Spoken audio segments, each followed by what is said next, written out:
Al-Mahdi est bel et bien cité dans le Coran. La majorité des savants islamiques affirment qu'Allah subhanahu wa ta'ala a annoncé l'imam al-Mahdi dans le Coran.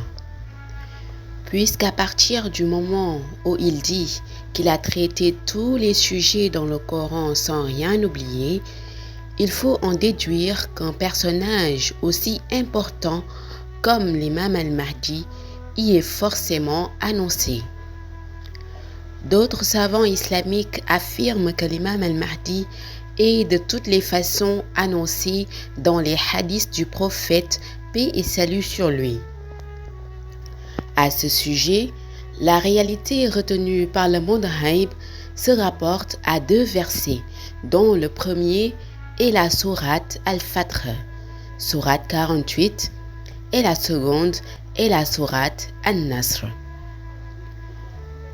Dans la première sourate Al-Fatr, Allah parle exclusivement de l'imam al-Mahdi. Sur la porte du Sénat, il est inscrit la sourate Al-Fatr en ces termes. Bismillahirrahmanirrahim.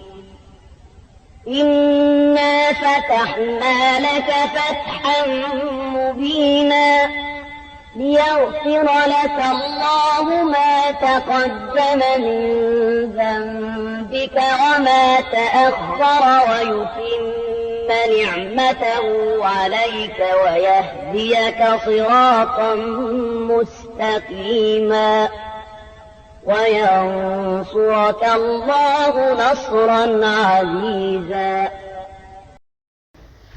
Nous t'avons certes accordé la victoire éclatante, afin qu'Allah te pardonne tes péchés passés et futurs, qu'il parachève ses bienfaits sur toi et te guide vers un droit chemin, et qu'Allah t'aide d'un puissant secours. Sourate 48.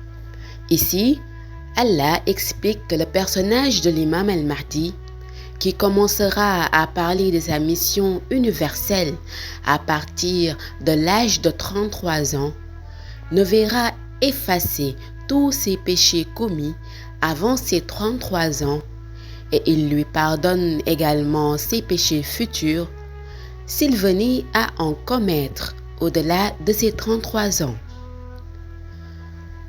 Ceci ne signifie guère que l'imam al-Mahdi commet des péchés, mais il s'agit plutôt d'une garantie.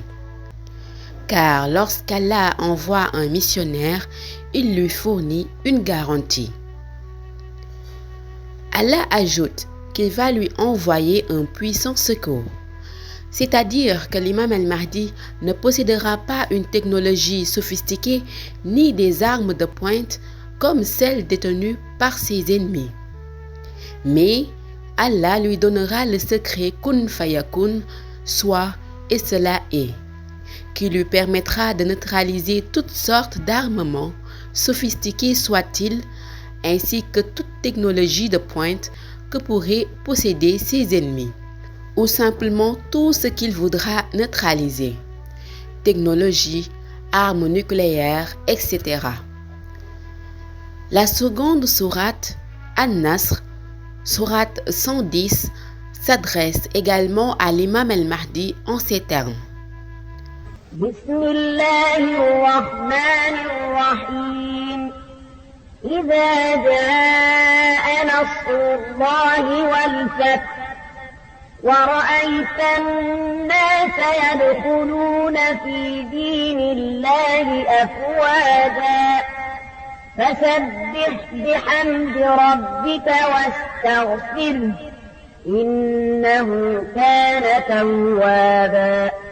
Lorsque viendra le secours d'Allah et la victoire, verset 1, et que tu vois les gens entrer en foule dans la religion, verset 2, alors par la louange, célèbre la gloire de ton Seigneur et implore son pardon. C'est lui le grand accueillant au repentir. Verset 3.